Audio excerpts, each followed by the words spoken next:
Bismillah, alhamdulillah, wassalatu wassalamu ala rasulillah wa alihi wa sahbihi wa man wala. I suppose this is rather an untidy sort of footnote to some of the things I was saying earlier today.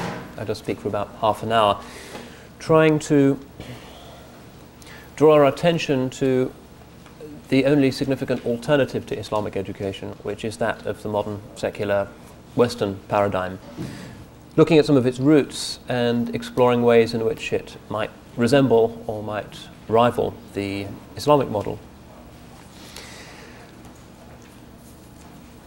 I suppose one should start by observing that the West is, of course, a composite civilization, much more so than Islamic civilization ever was. There was always the method of the Greeks present in, for instance, Islamic medicine, certain aspects of Islamic theology, Islamic logic. But nonetheless, the, if you like, Semitic ingredient was always far more central and significant for Muslim civilization than it was for Christendom.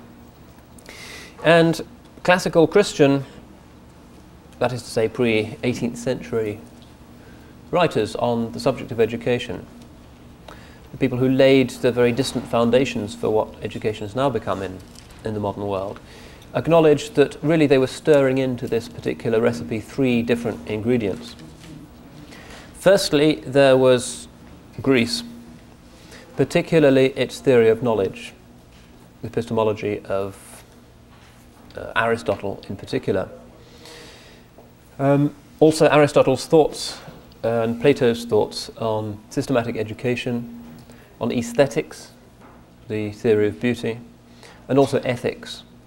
All of these things came together and were integrated by early medieval Western thinkers into what became the curriculum in the West.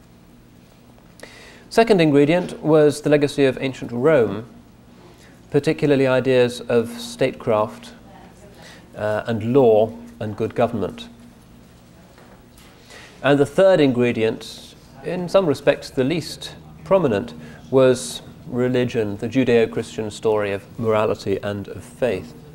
Ostensibly the most significant ingredient, but often in practice somewhat secondary.